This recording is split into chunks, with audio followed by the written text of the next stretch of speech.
Alright, hi. This is Zolth here. I am the DM for the Oracle of Tiber, also just the homebrewed in general. I am today accompanied by the bestest person in the universe as well as one of my players. Oliver. Yay! So what we're gonna be doing today is kind of catching you folks up to speed on what exactly is happened prior to the first episode of the podcast. It's a Right. lot. We're going to try to make it brief as we can, but still hit some major points. So I think we should start from the beginning of the game. And the first thing we should establish is the three main characters that are involved in the beginning of the game, which is Ren, Kukio, and Allure. So you want to talk about Allure a little bit? Yeah, I probably should have wrote a script for this, but whatever. Um, Olur is a half-orc paladin who is more or less the team dad. He provides the team healing both physically and emotionally. And he's super tanky and he's really cool and he's really sweet, and we'll kind of touch on this later as we get to it, but he's also a dad, like an actual dad, not just team dad. Um and should we touch on backstories like just right out the gate? Like, I mean, yeah. Let's go ahead okay. and get that. I have some way. I have some establishing things to do, but I want to kind of get the idea of how the story starts. Okay, well, Allur's backstory is pretty simple. He When he was around 14, his parents were lost to a shipwreck. They were like a farming family. They did a lot of fishing, and his parents had gone on a expedition on. They were hired on as some help on a ship, and he was left behind because he was at the time he was helping his uncle with his business, with his blacksmith business, and his parents went on without him, and they ended up passing away in a tragic accident where the ship was brought down by a storm. So Allure, at the time he was 14, he was distraught. His parents were great. Like, he had fantastic parents. They were the perfect parents. His mother was an orc and his father was a human. Um and he was distraught, and he ran out. He took one of the little boats. He ran out to, try and find him. The storm was still raging, and he ended up getting tossed around in the waves. He didn't die. He washed up on shore pretty quick, but um yeah, and that eventually manifested for Allure into, ironically, with his character motif, which we'll touch on later, but that manifested as deep phobia of the water, or deep water at least, like large bodies of water like the ocean. It was extremely traumatic for him as a child to both lose his parents to it, um and to have such a traumatizing accident happen when he went out after the fact. So he had a bit of a phobia of the water, which was rough on him because he'd grown up worshiping Gazre, who is the god of sort of nature and like the sea. So the storm and the sea. This kind of soured Allure's relationship with his deity because he felt betrayed, and he felt like they hadn't protected his parents like they could have. For a while he wasn't a paladin. He was a regular old guard. He did work for the for Tiber's, which Tiber is his home city. He did work for Tiber's military, and eventually ascended the ranks to the captain of the military there. And he did that for several years, 20 something years, until eventually uh he had retired. Eventually he did mend his relationship with Gazra. He tried to, mostly because he wanted to it meant a lot to his father because his family worshipped Gazre, and eventually Allure wanted to get back in touch, I guess, because that was something that he held dear to him and his father held dear to him. And his father always believed that he'd always tell her, "Oh, you can go do great things. You can change the world." And I've seen it. Gazra has shown me things, and Oler never really believed him, but he wanted to, I guess, honor his father. So he did eventually try to mend his relationship with Gazra, and that's what kind of led him down the path of the Paladin in the first place. But it's around the time that he retired that we start his story. That's where the storyline picks up for Oler. He gets one of the ravens from Grant, who is the person that hired him and a few other characters to do some work for him. And Oler decided to do it because Grant was a longtime friend of Ankucha, who's the chieftain of Tiber, who was a longtime friend of Oler. So he decided to do it to help out his friend and kind of get out there because he had spent most of his life in Tiber. He had been not the adventurous type. So there were several reasons he decided to take up the mantle and go out and do some work, but that was one of them. And I think that pretty much covers most of Iller's backstory. Yeah. The other two characters, Kukio and Ren, I'm going to go pretty quick because I don't know every single detail, but I Yeah. know a lot of the bulk. And so Ren is a kitsune from across the sea in a land called Yanxia. Now, I want to really quickly, now that I've mentioned that, touch on exactly what the setting of this game is. It takes place in the Mwangi expanse of the Galarian universe that is created by Pathfinder, but it is, however, been very heavily homebrewed. A lot of the characters and locations do not stick to pre-existing lore. I've changed a lot of things. It uses a lot of the same names, and it uses some like base setting ideas, but for the most part, it is in fact different. Anyway, so from across the sea, Tianxia, she's born a kitsune, left in the woods alone, adopted by the woods in a city of like small dwarves. She's raised by this dwarven like tribe. Basically, she hides her kitsune nature from them, and then at some point she falls in love with a human who uncovers her secret, tells the city, they attack her, she stabs her lover, kills him, and then finds solace with this strange stone that speaks to her in her dreams. And then with that anger and fury, makes her way across the ocean to the Mwangi Expanse, and eventually is met with a raven from Grant. The other person is Kukio, who was born in the Mwangi Expanse to a tribe of Lamashtan worshippers. Lamashtu is the mother of monsters and demons, and very dark rituals like surrounded her and her brother's like manifestation. They both escaped. Then she went to live in a different city for some time. That didn't work out. Found a nomadic tribe with somebody named Paria who became a mother figure to her, and that ended up not working out either. And then eventually she ended up getting a raven from Grant and making her way to meet him at the Court of Ravens in the southern portion of the Bandu Hills.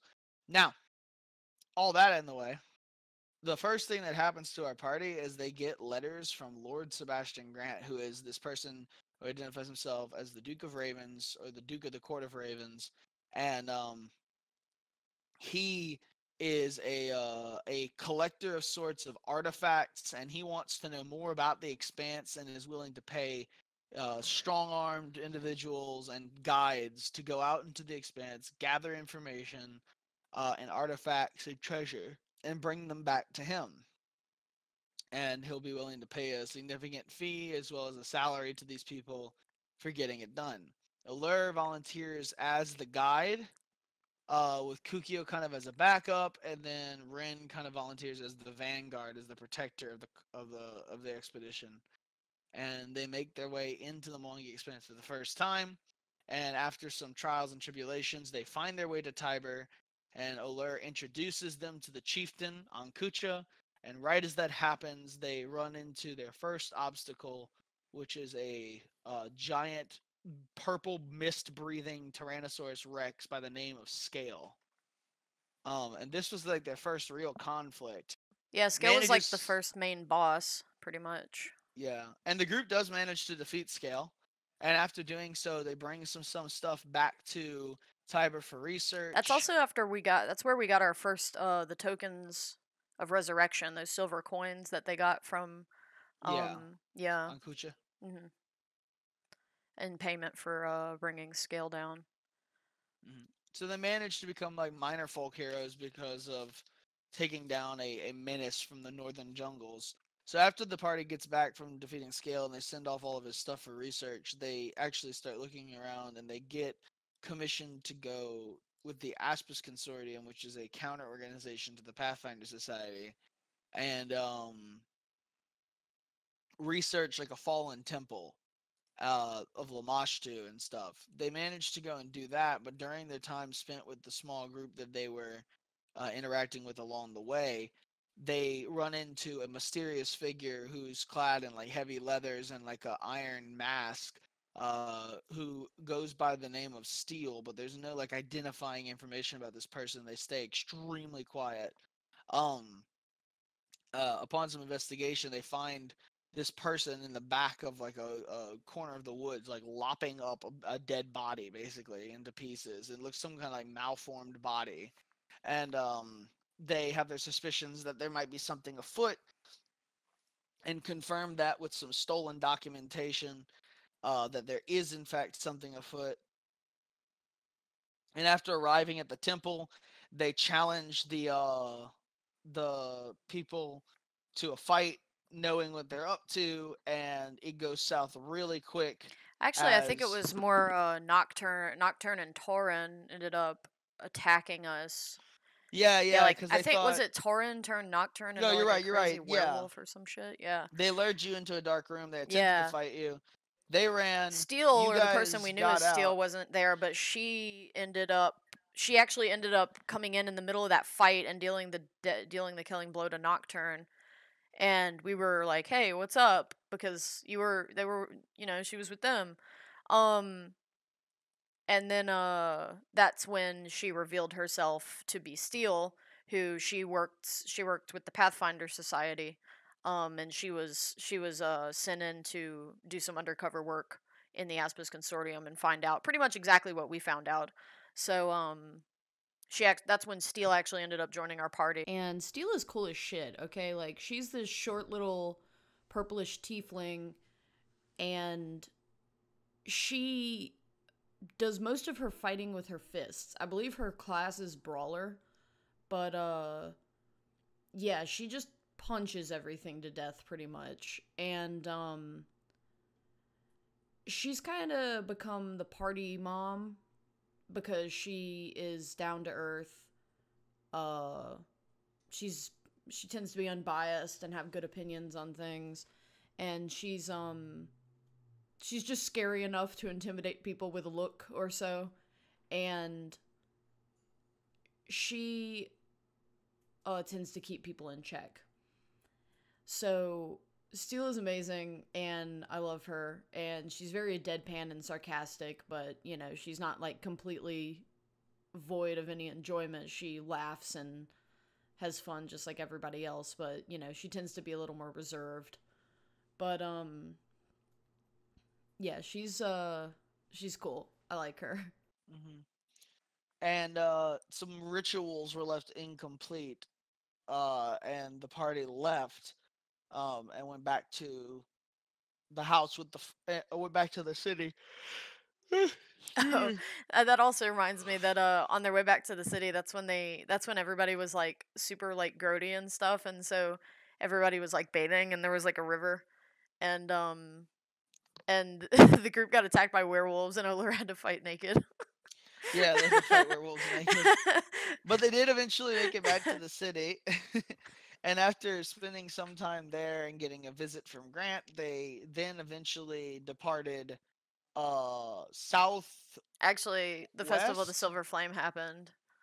Did that happen before you guys went and got the Yes, golems? yes, it did. And Okay. because the whole way back to Tiber, because it was a pretty good trip, whole way back to Tiber, Allure and Steel were kind of,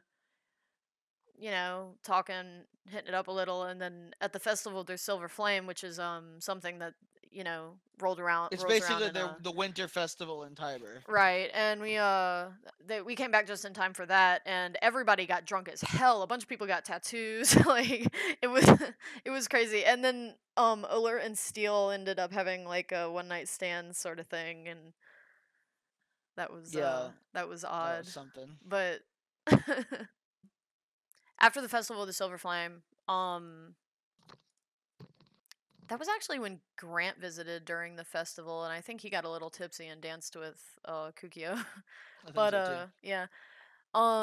That's actually after the festival of the Silver Flame. That's when we returned to the Temple of Lamash too. Let's see. Yeah, because they had interrogated Torin before Rin put an arrow in him. They had interrogated him, and basically he said that the cultists of Lamashtu were attempting to summon her guardians, supposedly to obtain the 3 Eyes of Lamashtu, which are powerful artifacts that can be used to enhance the power or even summon Lamashtu herself. And to protect the Expanse, this must be prevented, and they reason the safest bet is to get their hands on the one or all of the artifacts themselves and keep them out of the wrong hands. Kukio suggested that she could be used to summon the Guardian. After all, she's technically blood of Lamashtu, having been born from a Lamashtu cultist ritual. The problem is they have no clue what it would actually do to her, but decide as a group with her consent that it is currently their only option to retrieve the eye quickly and before the cultists can. And it meant a lot to Kukio to stop this crazy ritual because she's technically kind of running from her past with the Lamashtu cult, and being able to summon Lamashtu would be kind of a big deal. So she was willing to make that sacrifice, or what she thought might be a sacrifice, to possibly, be able to get that Eye of Lamashtu. And that's actually what brings us to the battle with the Center Guardian of Lamashtu.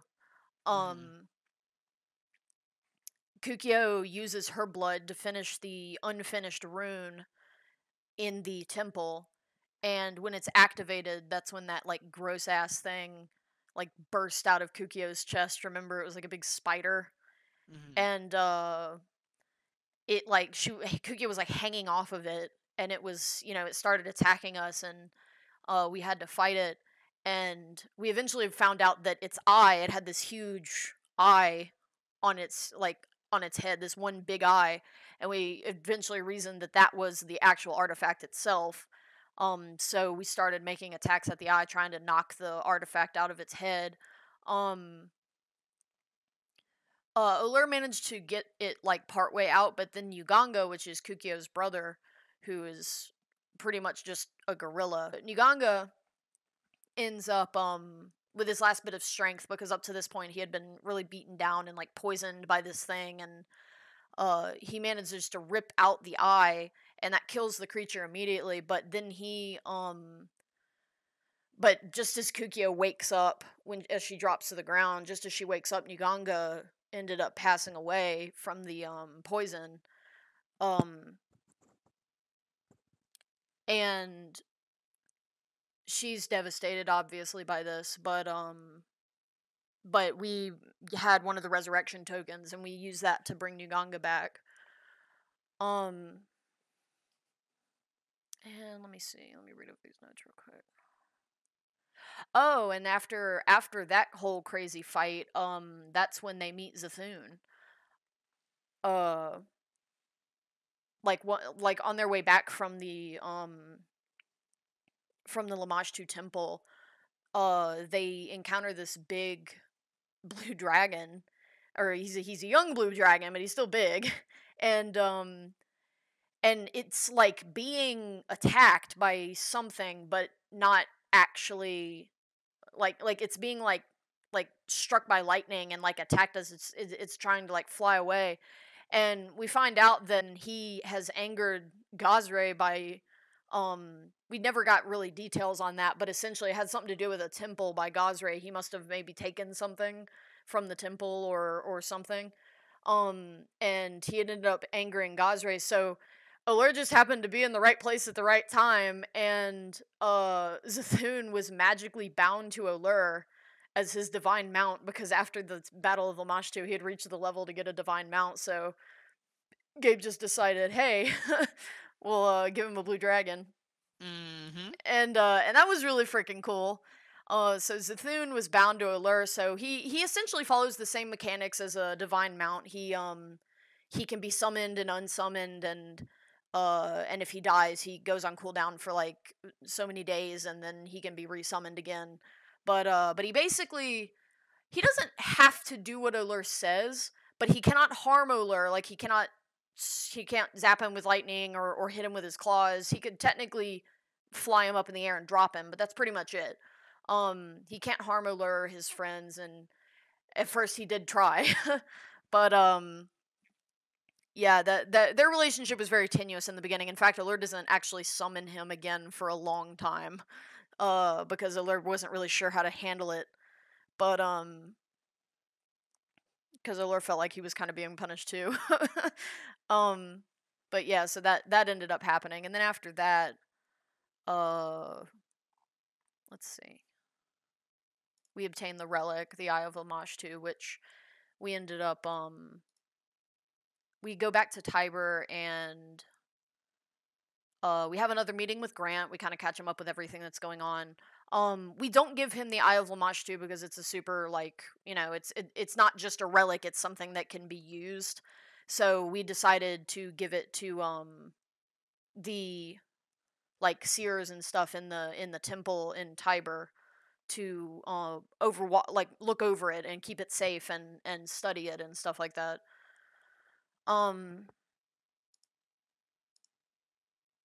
Oh yeah, and then after that, that's when Ren befriends John. That was funny. John comes out of like left field Yeah. while they're basically out in the field outside of Tiber. John is a dire smoking wolf. pot, and Yeah. this wolf runs to tackle Ren, and I think, was it Allure? You Yeah, like, spun around Allure. and like hit it. He thought she was being And attacked. It was fucking hilarious. Yeah, Allure thought Ren was being attacked by John, so he smacked John in the head, and John was a little kooky for a while, but he got better. Yeah. So what happens after that? This is where things start to get fuzzy for me. After that, Ren is attacked by that thief. Oh shit! Yeah, that's right. Because the Eye of Lamashtu's in Actually, the room. wait, that's right. We didn't give the Eye of Lamashtu to anyone until after this because the Eye of Lamashtu was in your room, in Oler's room, in the and then Ren went up there to go get some clothes. Right, and to change back into her gear, and when she went up there, she was attacked by, like, she got stabbed in the chest 3 times by some daggers, as this fucking crazy, like, hooded person jumped out the window and slid down the side of effectively a pyramid. Effectively a pyramid to escape, knocked out a handful of guards, and would have gotten away too if it wasn't for those pesky kids. Yeah, we Uganga freaking sat on him. But yeah, that's when we got the Eye of Lamashtu, and that's when we decided to put it in the care of Chieftain Ankucha's mages. We were like, okay, no more of this. But yeah, after that, that's the first Shiraru Ka attack. But yeah, because let's see, I'll just read this. It says a band of Charuka, which Charuka are like Charuka are kind of like glorified baboons with spears and cudgels. Yeah. And magic. They're like shamanistic. It says a band of Charuka attacked Tiber seemingly from nowhere. Citizens are shuffled inside buildings for safety while the guards attempt to fight off the small invasion. This is when Oh, actually, let me read this first because this leads into okay. I'm actually gonna read this because this is the NPC introduction for Aphanis. Yeah, the thief that ended up stealing from Allure and attacking Ren, we went and questioned them in the cell that they were being held in, and essentially it says, over the next few days, Aphanis is questioned. Little is known about him besides the fact he is mute and sports a mask he refuses to remove. Aphanis can understand spoken common well enough, but is only skilled at writing in Elven. Thanks to Liam, the Elven bowyer in Tiber, which is, just one of the NPCs, they are able to communicate with Aphanis. According to Aphanis, someone told him that the Eye of Lamashtu could help save his village. Once it's cleared up to the thief that the Eye is a dark artifact that is unlikely to help anyone, the thief seems to understand he was misled and used in an attempt to get the artifact for whoever was feeding Aphanis such information. Over the next few hours, the group talks with Aphanis, but he is unwilling to convey much information about whatever trouble his village is actually facing. Trouble begins brewing up in the city, and their interrogation with the thief is cut short. Yeah, that's when we put the Eye of Lamage 2 up, and that's when the Chiraruka happens. Yeah, the first siege on the wall. Yeah, the it northern says wall. a band of Chiraruka attack Tiber seemingly from nowhere. Citizens are shuffled inside buildings for safety while the guards attempt to fight off the small invasion. Aphanis insists he can help, though Allure is wary. He decides to give the thief a second chance since he had been mostly cooperative over the last several days. Allure promises, however, that if Aphanis harms any allies, he would be handled swiftly. The group, alongside Aphanis, who exhibited impressive combat skills involving magic and blades, brings down the Chiraruka attacking Tiber. They keep one alive, whom Uganga manages to interrogate into admitting there is a larger, stronger army moving in to attack Tiber next. With that, the group gets ready, setting up weaponry on the walls of the city.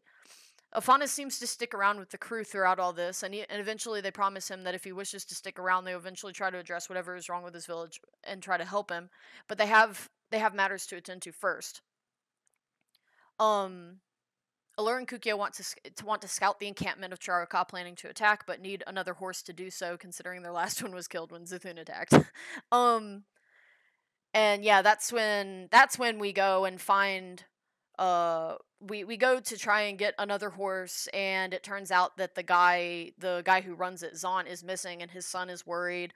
So we have to go out and find him, and we end up finding him, and he's like run into this like group of like iron golems, and they were way too high level for us to handle. Like at the time we were like what, like level 3 or something. Like it was crazy. We were like level 3, and these things, no, we were higher level because I think Allure got his divine mount. We were whatever level that was basically, but we ended up actually coming up with a pretty cool plan, and we basically ended up leading the iron golems into a swamp, and they ended up getting stuck.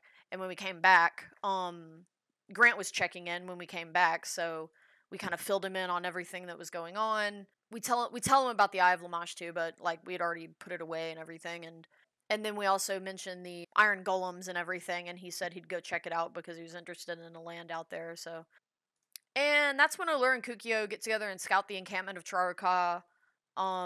We find a massive amount of them, as well as and then you find the first of the like the mutated the second of the mutated children of the high priest. The high priest, whose name was escaping me. Vinica Eutychus. Oh which yeah, is yeah. Kukyo's mother. Yeah. As we find out. Yes. Let's see. After that, I know we're not far from the start of the Blood Cove arc. No. We're not. But after they scout the Chiraruka encampment, we end up having the war against the Chiraruka.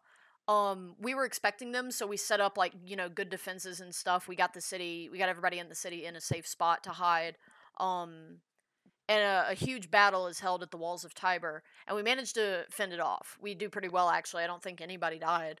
And the city plans a celebration, and once everybody's had time to heal up and rest, that's when Allure checks in with the chieftain to find he's anything but excited. This is when Ankucho reveals to Allure that his child is an oracle. It's a blessing and a curse. The curse is the child is mute. But they have visions of the future. Like, they can see things before they happen. And that's when the chieftain shares these drawings that the child had made with Allure. One of them had predicted the Chiraruka attack, so we know that these are, things that this child is actually seeing. And Allure, Allure promises him at his request that he won't say anything to anybody about it. But he does confide in Allure that his child is an oracle and is now having these visions. Oh, that's when we meet Skriok. Skriok was hired by Grant because we needed a mage. The hasty replacey. Yeah. If you will. Yeah, Skriok is you want to tell a little about Skriok? Yeah, so Skriok is he's a cowboy-inspired gunslinger mage from the Forgotten Realms, spellslinger. But he's a gunslinger in the sense that he uses pistols to cast his spells. Yeah. He's a very loud, kind of jovial sort, and originally came here with some ulterior motives that the players didn't find out until much later. So I'll touch on those as we get to them. And Skriok's great. I love Skriok a lot. He's a big funny guy. He's silly. He's a big jovial funny dude who eats a lot and yells a lot and drinks a lot and mages a lot. But anyway, we checked in on the scale study, and that eventually oh yeah.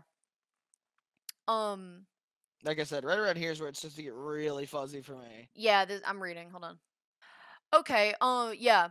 So, I'll just read this. It says, a few days after the celebration, Steele returns from her mission given to her by the Pathfinder Society. She had been gone this entire time. She left on a mission after her and Allure had their, fling, and they hadn't really seen much of her since. Allure's excited to talk to Steele again, and having been told she was returning today, goes to the Pathfinder Society to walk in and overhear Steele and her boss having an argument.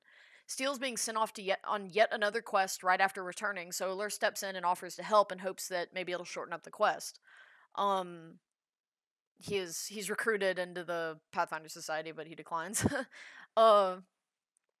It's eventually revealed through conversation that Steele's new mission is to head toward Blood Cove and inspect a strange purple mist that's affecting the local fauna, determine its source, and report back. Allure recalls this mist from Scale and tells Steele he could potentially have information on it, so she goes with him to the temple where he had left the afflicted carvings from the beast to inspection. This is where they find out a bit more about this mist. They don't know a lot about it, they just know that it's like a sort of like a virus. But since, everybody is coming together and they don't really have much else to do right now, they decide to just go to Blood Cove and help Steele handle this this study. So let's see. So yeah, that's when they go to Blood Cove.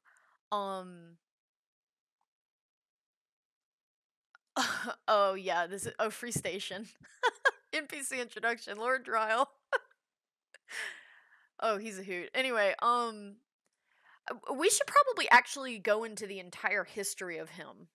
I mean, we might as well because that kind of comes up a lot in the game. Who, Dryle? Yeah. So Dryle starts off as a character named Rydell. And I used to play him actually. Like he used to be my character. I've played him. Old character. I've played him for like 5 years or something like that. Like I played him in several games, so he's been a long-standing character for me up to this point. But I gave him over to Gabe to use in this game because I'm playing Allure now. But and so just a quick backstory on Rydell. Rydell was born into slavery basically. His mother taken and sold, and then him separated from her. Eventually, he managed to escape that and lived his life as a street urchin with no real direction. Was discovered by a wizard by the name of Castle Greycastle, and then basically taken on a wild adventure where, at some point along the way, he discovered what it was like to have friends, became a hero, and helped defeat the cult of the Dragon Queen that was attempting to summon Tiamat. But during this, he was effectively destroyed. And I don't just mean killed, I mean obliterated into nothingness. Well, the world doesn't just throw things away. So his also soul and body, it's important to mention that like somewhere along his travels, this was forever ago, he eventually he came across an artifact that he had that a vampire lord wanted. And he decided to trade for the artifact. The vampire lord offered him essentially like kind of a second life. Like if you die, you don't die. You become like a vampire. It's like kind of it's like a offset turning basically. And this was a long time ago. I mean, like, and Rydell was like, yeah, sure, that sounds cool, vampires, yeah, and so he took it, and honestly, he put that thing on like a necklace, and he just never really he forgot about it. Like he, honest to God, forgot about it. Like he just held on to it for years. It was like a trinket, and so when he ended up kind of sacrificing himself essentially to defeat Tiamat, he ended up getting like obliterated, and yeah, like Gabe was saying, there's like this weird like dumping ground for shit that gets obliterated from realms called the Shelves that that I mean you described those, Gabe, because you kind of created them. So the shelves is basically kind of like Giratina's world from Pokemon. It's just a bunch of fragmented pieces of other times and generations, all scattered about with every walk of life. It is the final destination from anything that has been completely ended, and memories can't go with you there either. And the end result of Rydell's adventures there was actually escaping and returning to this world, only to find out that the world that he had helped save had forgotten him. yeah, And because of that, he turned sour, and eventually he decided to change his name and become a vampire lord. So he changed his name to Dryle to hide his name permanently from history, and he didn't became a change vampire his lord. name. He rearranged his name Well, because he's a okay, fucking I say edgelord. change because that's what he thought he did. Yeah. But the yeah, he changed his name and then became a vampire lord, and that's kind of where we run into him in Free Station. I'm gonna let Right. you can take it from here. Okay, yeah. So basically, I'll just read this over. In the plains leading to Blood Cove, their only stop is the trade town of Free Station. Before they can arrive, the group is attacked in the night by dark angels mounting nightmares. The battle is hard fought, but they manage and escape the rest of the way to Free Station and make it by morning before they're attacked again. Something, however, is extremely wrong with Free Station. The town is seemingly empty, completely silent, besides a massive windmill churning slowly in the center of town. The group, against their better judgment, decides to investigate, leaving Skriok at the cart, who agrees to protect it. Kukyo and Uganga wander off on their own and come across a forge that's still running as if it was just recently manned. When Kukyo steps inside, she's attacked from above by a strange creature, a mass vaguely in the shape of a person. She realizes this is a civilian and knocks them out rather than kills them, and runs away to find the group, who has already made their way inside the windmill. By the time she gets inside, she finds the group has run into several of these civilians as well, that they are not attacking, rather simply watching from the rafters waiting. When Kukyo and Uganga enter, it prompts the door to close, but Rin manages to, with her fast reflexes, to run and jump through it, though she's the only one that makes it out. Outside the massive windmill, there's a strange man with white hair who Rin assumes is responsible for the current state of the town. She attacks while Allure attempts to break down the door, and once he gets a hole through it with his axe, the last thing they see is Rin being charmed and abducted by the stranger. By the time they get outside, they're both gone. And this is where we meet Dryle. They look everywhere for Rin, and basically the only place they haven't checked is the windmill, so they start down, because there's a staircase leading down and down and down and down. And there's several traps and tricks that they must overcome, in addition to Dryle's near constant badgering, using their insecurities and fears against them. They discover disturbing blood-collecting rituals. Eventually, they reach the bottom, where Dryle is seated on his throne with a charmed Rin at his feet. Allure, knowing they're likely facing an incredibly powerful vampire, doesn't want to fight, based on what he's seen so far. Thankfully, Dryle seems somewhat reasonable and agrees to let Rin go and skip the fight if she chooses her friends over him, which obviously is playing dirty because she's charmed. Even though she's charmed, she manages to choose her friends, though. I think there was like a will save involved or something, but Yeah. She does leave, and Dryle is annoyed, but he sticks to his word. The group ends up talking to him and learns that the Dark Angels belong to the demigod Baylor, and that Dryle was currently residing over Free Station because it was the nearest location to the fight. He doesn't go into details, but is revealed that he and Baylor had been fighting for quite some time. According to Dryle, the town would be returned to normal once he was done with it. He gives Rin a neatly carved soapstone and explains that it can be used to contact him. It is made clear that they had some sort of conversation during the time she spent under his control, though Rin no longer remembers it. So yeah, Dryle was more or less a boss fight that they, avoided, and the only reason Dryle even gave Rin back was more or less because when the group got down there, he was, starting up his monologue, and then Allure's like, oh, no, we don't want to fight, we just want our friend back, and he's like, oh, wait, I thought you were here to kill me, and they're like, no, and he's like, oh, okay, fine, boring, and let her go. But, yep. He was convinced we were in the town to fight the vampire lord, but we didn't give a shit about him. They do stick it out in an inn at Free Station, which Dryle lets them stay in, and they're served by his weird little ghouls. Who are running the inn.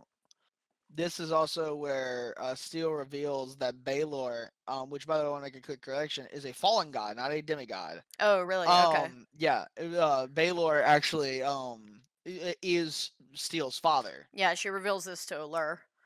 She was and very that like distressed about the mention yeah, of him. and Yamandur, the dimension that he possesses, is basically trying to manifest on top of Free Station, but Dryle has been keeping it at bay.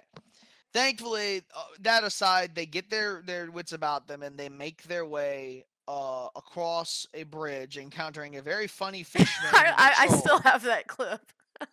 And then after And that, after that's when we get to Blood Cove, and Grant's there. We arrive. Let's see.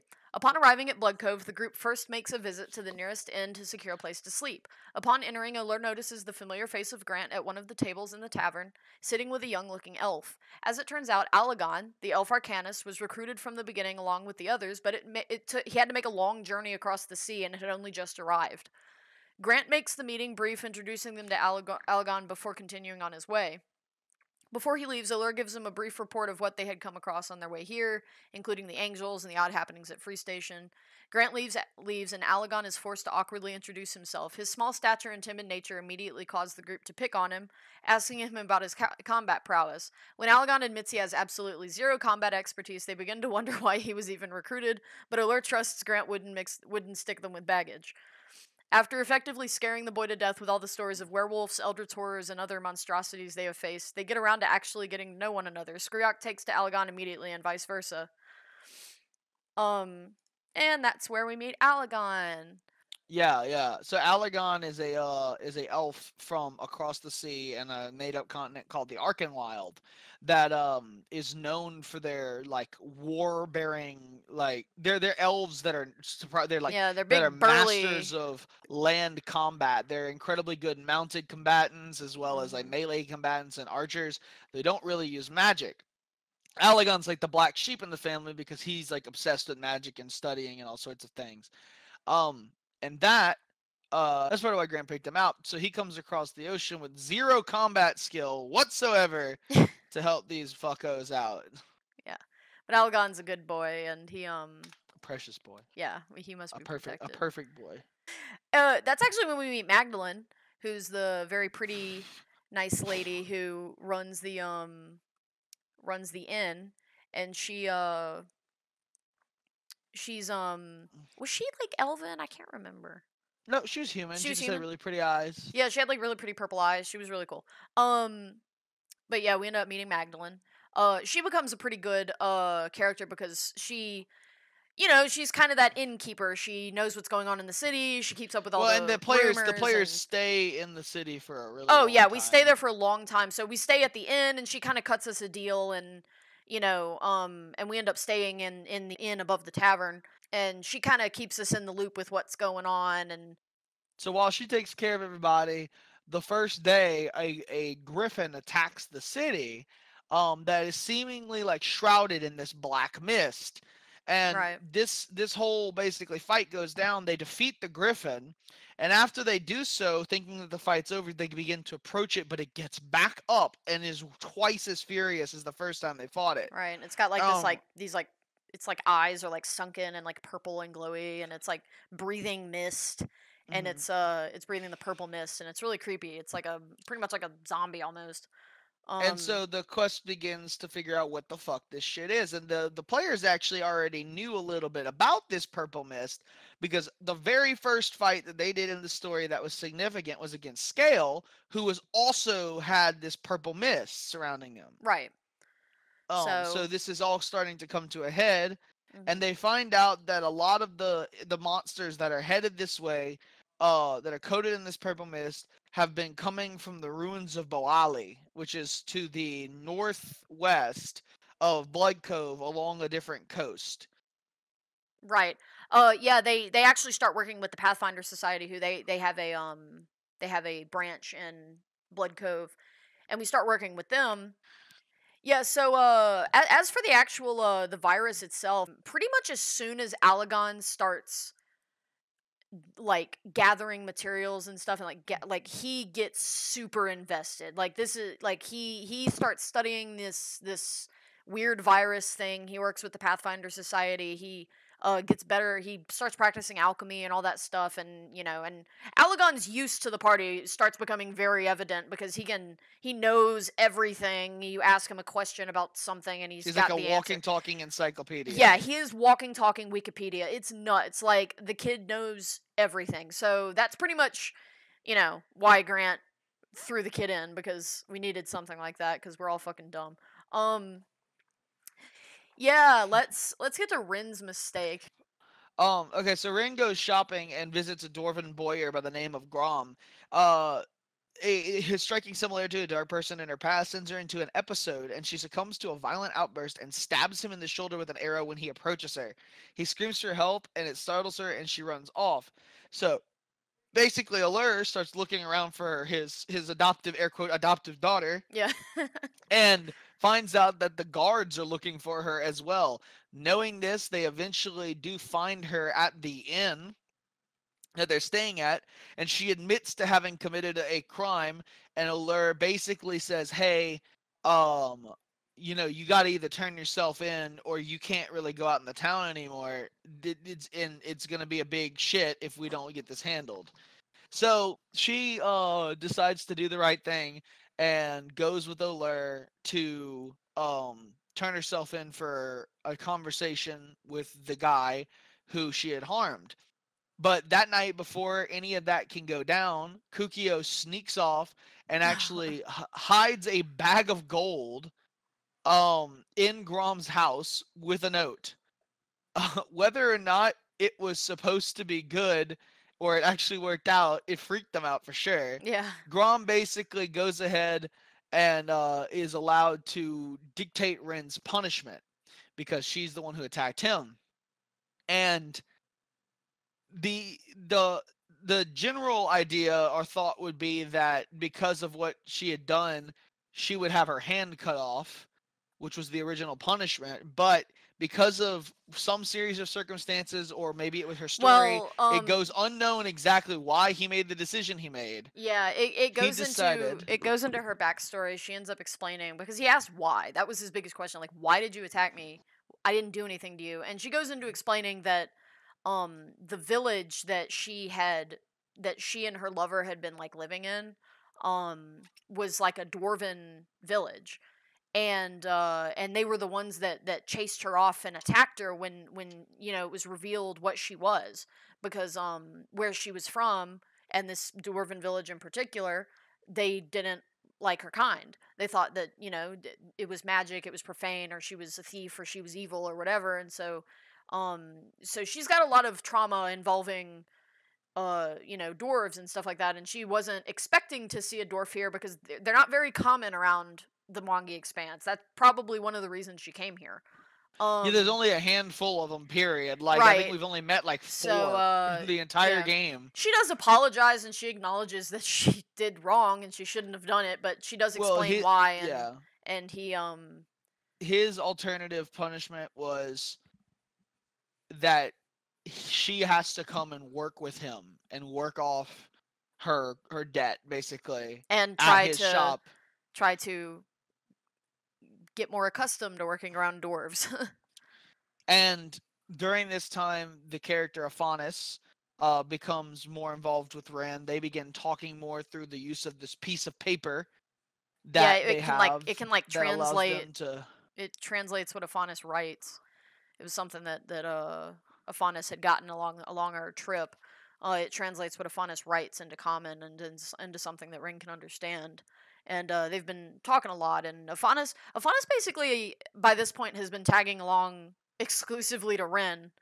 Yeah, and actually back in Free Station, Allure is approached by Afanis, and Afanis basically says, look, I don't trust you, I don't trust men. I have a bad history with men, but I'm here for these women, and I love these women, and as long as you protect them, we're on good terms. Right. I won't fight you, you won't fight me, we'll be so right. Afanis pretty much sticks by Rin. Afanis is like glued to Rin's ass, and they end up getting very close, and Rin at this point has forgiven Afanis for their initial initial meeting.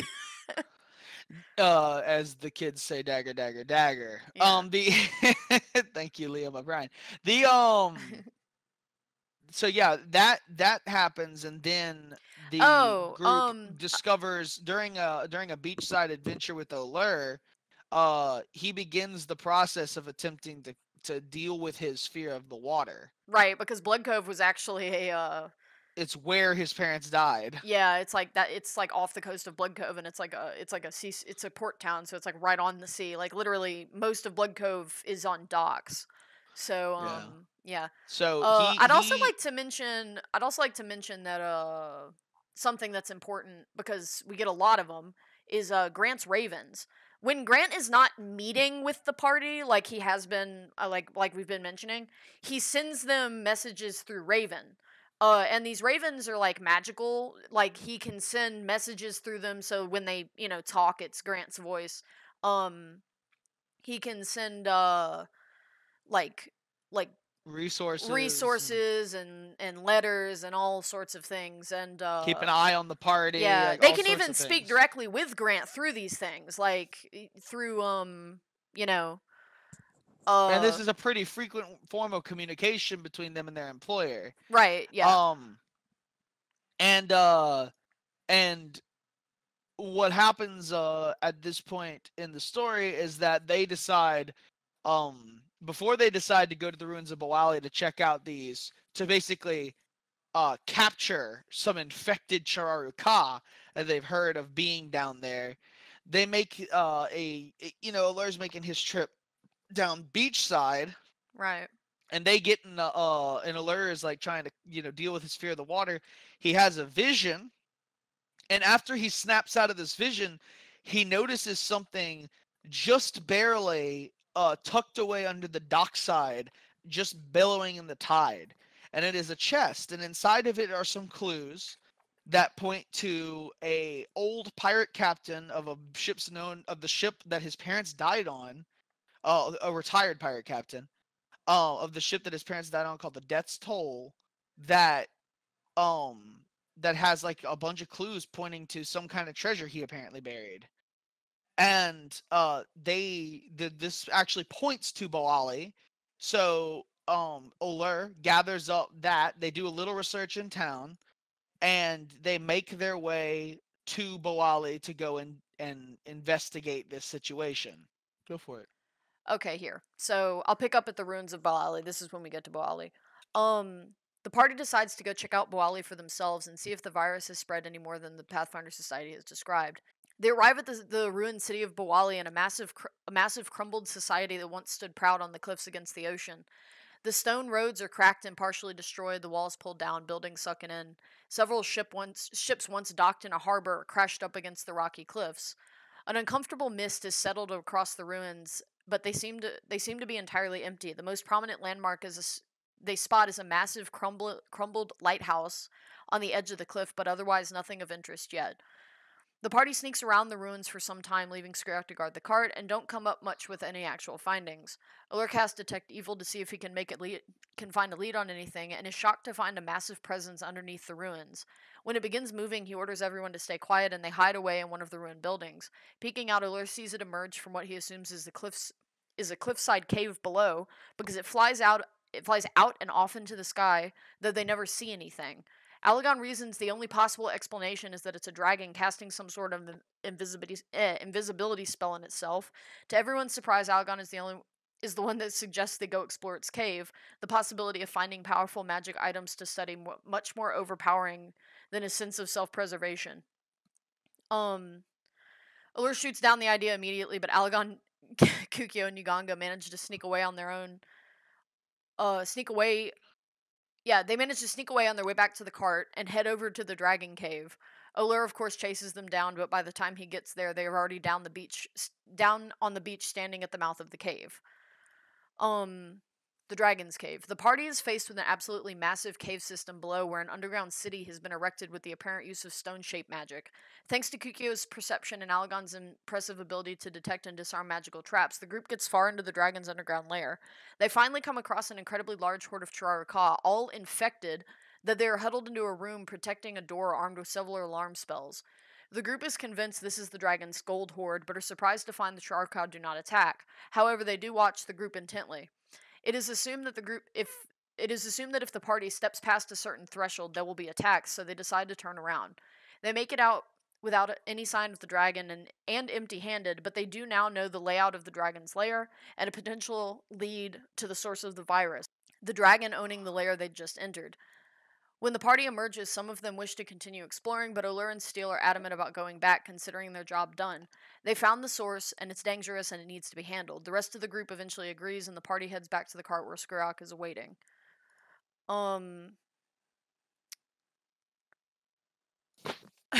Oh yeah, and that's when on the way back, Alagon makes a Raven Messenger explode, and he cries about it.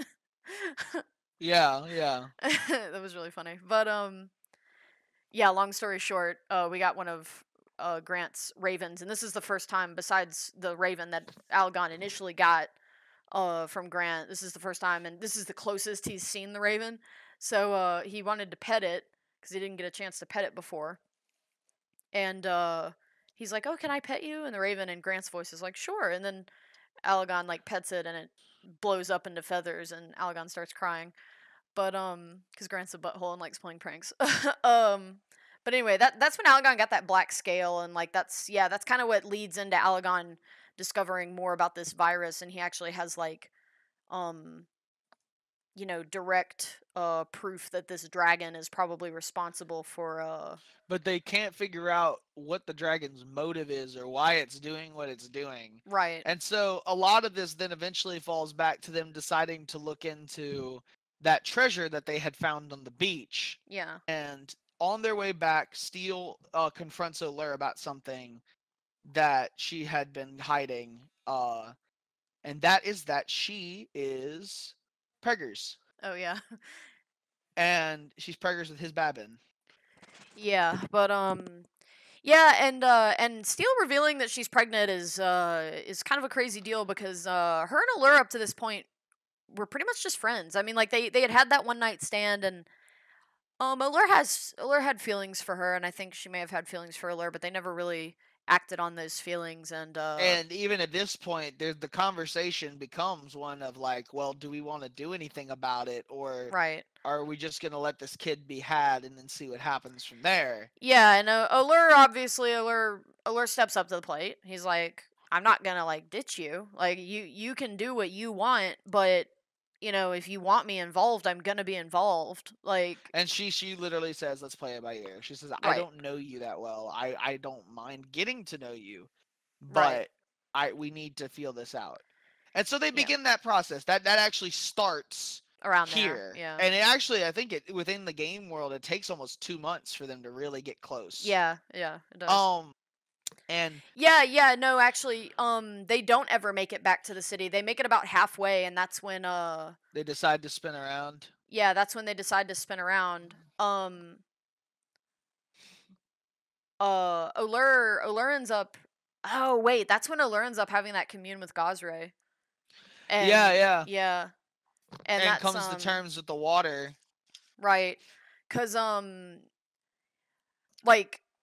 Yeah, because Allure was really shaken because this crazy black scale that Alagon had found, like, he was messing with it in the cart, like, trying to take samples, and he ended up cracking it open, and these spores, like, plumed out, and dealt this constitution poison to him, and Alagon almost died. Like, Allure didn't get to him until he had, like, one more constitution point left, and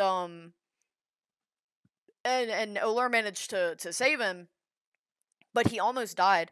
And it was really scary, and so Allure was just really shaken, and he was just like, he had a commune with his god, and was basically like, I don't know what to do. I need answers. This plague is stressing me out. I don't know if it's gonna infect us or if it's gonna just completely spread across the expanse and destroy everything. He was super stressed, and it was a really deep moment for Allure because he basically was told that he needs to trust in Gosray or he's not going to get anywhere, and he can't say that he trusts them if he won't even go out into the water, because that's kind of Gosray's whole thing, is like the ocean and the storm and stuff like that. And he ends up waking up, like, he ends up coming out of this commune, like, in tears, and Steel wakes him up, and, that was a sweet little moment, because she, like, pulled him into her tent, and she, like, comforted him, but, They snuggled. It was good. it was good shit. And then, this is actually the first time that Allure summons Zethune, because part of what Gazray was telling him, basically, or was showing him, was that, you know, he doesn't trust in Gazray. He doesn't take the initiative that he needs to take to be the hero that he needs to be, and blah blah blah. And part of that was, you know, I gave you a holy mount, I gave you this divine mount, and you won't even use him, because up to this point Allure had not even summoned Zethune. So he ends up summoning Zethune the next morning, and it goes pretty well, actually. And as the party kind of integrates Zethune on the planning and what's going on, Zethune becomes more interested, because that's kind of his thing. He likes planning and you know, executing ideas and stuff like that. So this is also revealed Zethune has this, like, crazy elven form. It's like a elven humanoid form that he can take, and it's, like, super hot and looks like it's something out of Final Fantasy. But Kingdom Hearts. Oh, is that it? It's Kingdom Hearts. Yeah, he looks like an Organization 13 member. Okay, well, Gabe designed him, so that's where that came from. Yep. And then that's when they return to Boali. So then, yeah, they don't make it back to town. They return to Boali. They're armed with a dragon this time. Zethune aids them in battle. They go to the big light tower that I had mentioned earlier, the lighthouse or whatever. The lighthouse. Yeah, they go there, because that's like, okay, that's like besides the Dragon Cave itself, that's one big you know, landmark. So they go there. That's where they end up fighting a bunch of Charuka. Freaking Rin ends up, like, galaxy blasting one off into the fucking sky, and it was hilarious, because she's got this team rocketing. Yeah, bitch. what is it? It's like gravity bow, like. Yeah. Yeah, well, like, we really like, you know, like, I really like Gravity Bow because I like the name. Yeah. So I was like, I want it to look really dope when you do it. Right, but it was so funny because this poor Chararka was, like, climbing up the wall, and Rin, like, hit him, and I think she, like, crit on Gravity Bow, which is, like, this crazy amount of damage. So, like, she way overkilled the thing. So essentially, it just she, like, shot it, and it like there's, like, this crack of, like, thunder breaking the sound barrier, and then the thing just rockets off into the sky. But anyway, that was, like, my favorite fucking scene from that part. Yeah. I'll never forget that fucking part. But yeah, they end up, Zethune roasts a bunch of them with friggin' lightning breath, and you know, oh, that's also where Rin, like, after they. Oh, and they find the treasure chest. They find the second treasure chest in a series of chests from the Captain Valmore. 3 total, yeah. Yeah, and they begin to uncover a little of the secret. Right. The secret. Also, while the group is packing up, Rin finds that weird flower, the Starseeker, and yeah, the Starseeker is a stupidly dangerous flower, but Rin is, like, obsessed with it. So, like, literally at any point in this game, I think Rin can just accidentally set that flower off and everybody's gonna die. But, like, that's. Well, right, you basically go into a coma that's still around to this day. But anyway, we return to Bali. Oh my god, oh my god, I hate this fight. Made my fucking neck hurt. Okay, so while Rin is, like, finding this creepy flower, Allure hears this strange noise, like, singing. It's like shanties. He recalls that these ruins were rumored to be haunted. There's just, you know, one of the rumors floating around the expanse. And, he wasn't sure that was actually the case, but he's stupidly curious now, so he follows the sound of this singing. And Alagon is the only one that really catches him walking off, because everybody else is preoccupied with this flower. So Alagon follows him. And this was amazing because of Alagon and just everything, but they find this stairwell leading down into these, like, catacombs sort of things. Allure detects evil and sees 3 figures down in the darkness below. He's pretty sure he can handle the situation, because he's like, oh, I'm a paladin, I'm fine. And Alagon senses magical items down there, so he's like, oh, I want to go. And so they're both drawn inside the tomb. they enter a fight with these 3 ghouls, and the ghouls aren't scary on their own, except that they can paralyze you if they, like, bite you. So, Olur just got really unlucky and kept getting, like, he got, like, paralyzed. And, we were like, okay, this isn't that big a deal because they don't deal a lot of damage, so they're just hitting him, and Alagon... At this point, Alagon didn't have any offensive magic at all. Like, he had no offensive magic because he was a wimpy little kid. And, so Olur is just paralyzed on the ground. Alagon is screaming, and these ghouls are, like, wailing on him. And I'm like, okay, well, okay, well, we can work on this. Like, Olur can maybe break out of the paralyzation or whatever. But then, in the back of the room... Oh, this was one of my favorite encounters I ever made. In the back of the room, there's a guillotine, and it starts moving. The guillotine starts hopping toward Olur, and I'm like, oh no. Oh no. Like everybody at the table was freaking out. Our fucking faces went white. Like, Ulur's about to, like, just straight up get his head chopped off and just coup de grace, he's dead. Alagon is freaking out, and he's trying to think of what to do.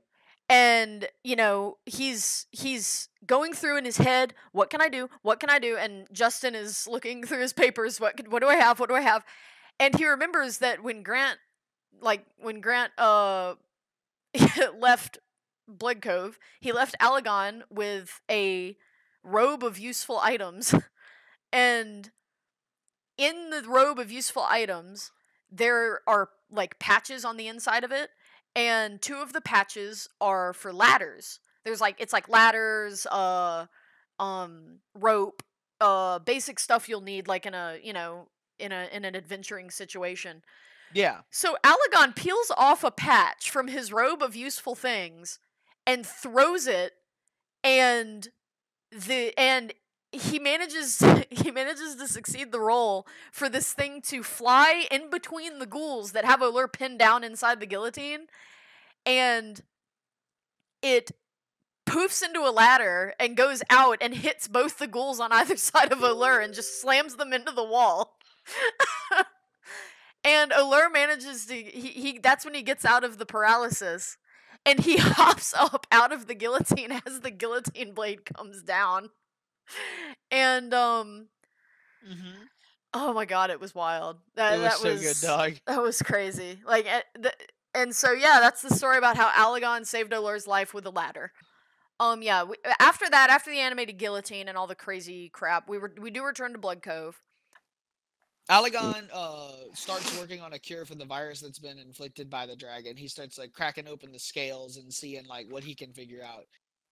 There's all sorts of weird associations, but the long and skinny of it is that unless you're undead or demonkin, you are able to be infected by this virus, and it turns you into some kind of, like, savage monstrosity, and then when you die, you come back to life twice as strong.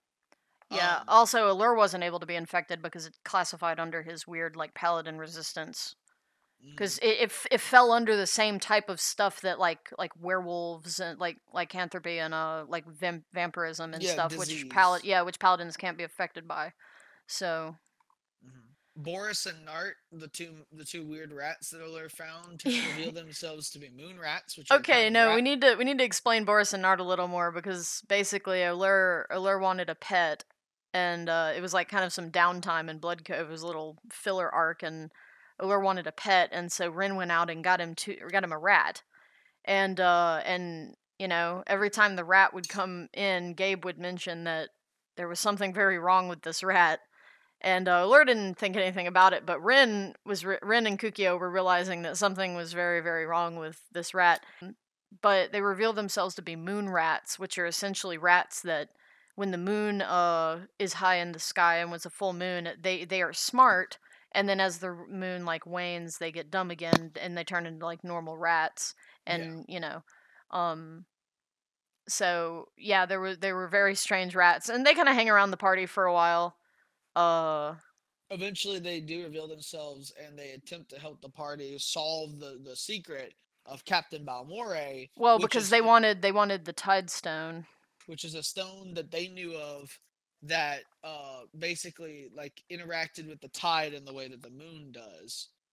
The way that this ends up playing out is that they end up like going and inspecting some of Captain Balmore's personal effects in a flooded portion of Blood Cove. And as they do, Steele, who tags along, gets possessed by a phantom who reveals themselves to Ren as the ghost of Captain Balmore, explaining that they need to go down to the Death's Toll to get the answers that they seek, which is the sunken ship that he died on. So the party gets together and they sail out on some ships to the location of the Death's Toll, or the crash site of it, and then they use a bunch of, magic and stones and all sorts of things to basically lower themselves down into the water so that they can explore the sunken ship. During this Which was so exploration, hard for Oler. He had to roll like a bunch of oh will my saves, but god, he yeah. passed. During this exploration, they find Balmore's undead body, and they end up having to fight him and a bit of an undead crew. And a bunch of And sharks. and a bunch of sharks. And after they do so, Allure discovers the Tide Stone and a letter from Balmore. In addition, some of the players make their way upward towards the surface and run into the captain's quarters, where Alagon finds a really cool mantle. But in addition to that, they also find something disturbing. It's the body of Magdalene, who is the innkeeper, just kind of almost decrepit and somehow in a coma in the captain's quarters of the Death's Toll. Which was like, So, the room was like totally dry. Like, it was like the water stopped at the door. it It was was really, weird. really odd. It was some kind of magical like space Yeah. that this thing was being kept in. So, they get to the surface and they read the letter, and they discover the truth. And Allure learns that the ship that his parents were on, the Death's Toll, was sunken because Basically, Ruthazek and Balmore had made a deal, and this had nothing to do with Oler's parents. They were just hired on for help, as I mentioned earlier. But Balmore and Ruthazek, who is the Gorilla King in the north, had some sort of deal, and Ruthazek had given Balmore a Tide Stone to help him better sail the seas and do what he needed to do and report back to Ruthazek. Balmore did eventually cancel on this deal that they had, and he didn't know this, but the Tide Stone, as I mentioned, can somewhat control the tide, so it was cursed, and Ruthazek activated some sort, when their deal was up, Ruthazek activated some sort of thing in the Tide Stone that caused the sea to swallow up the Death's Toll. So that's essentially, that whole little thing was what caused the death of Oler's parents, and Oler was enraged by this, and obviously he he plans to go handle Ruthazek. after they get back, the moon rats vouch for the Tide Stone, and after some discussion, Allure decides that they can have it since Yeah. he has no real use for it. This grants the moon rats the ability to be within like a certain range of each other, intelligent all the time. Because the Tide Stone is like supposedly like a piece of the moon, so That's like the gives, theory. yeah, that's the theory, and that's the myth, and it gives the rats the ability to be smart all the time instead of just when the moon is full. So the party decides they have to keep quiet about what they've discovered because they suspect that the barkeep or the innkeeper is somehow in on it because of the weird shit that they saw. Everybody else goes to sleep that night, but Alagon goes back down to the bottom of the tavern. And then while he goes to get his evening milk, he is charmed by the tavern under a spell, and basically The tavern, no, charmed by the offered. tavern. You said by the tavern. Charmed by the tavern. It's a beautiful place. Charmed by the tavern keeper under a spell, and is offered some spell books in exchange for information about the things that they have discovered. He talks too much. Well, the following day, he gets up very early in the morning and goes to collect his spell books. He goes down deep into the tavern's underbelly where the keeper supposedly stays and walks through the storage chamber into the living space and finds an empty room with a teleportation circle on the floor. He steps onto it and vanishes. Allure, later that morning, not too long after Alagon was up, goes for a swim and has a vision and makes peace with Gazra, seeing his father and speaking with him in this vision. When he returns, he had a vision. He has a final vision of Alagon trapped in Magdalen's lair. Yeah, and his father telling him to like go rescue his friend, basically.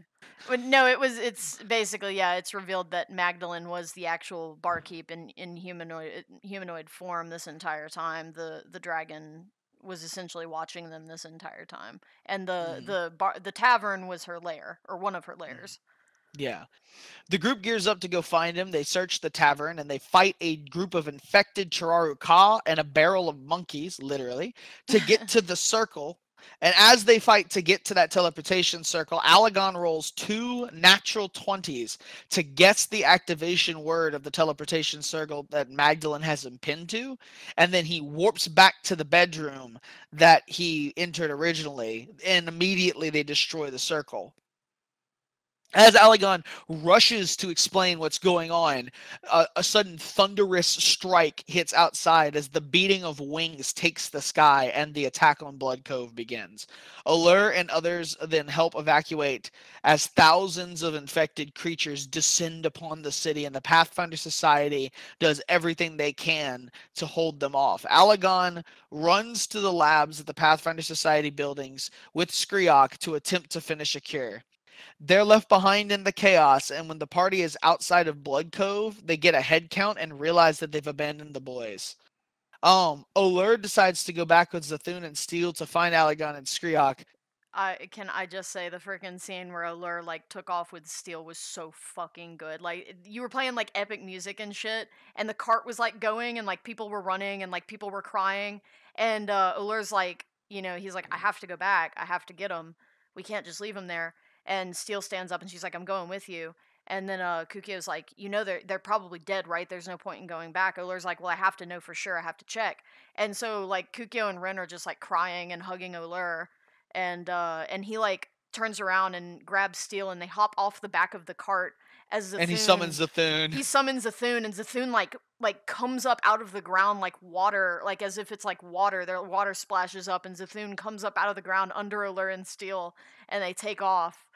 And it was a good scene. Like it was a really badass scene. That was a really memorable scene for me.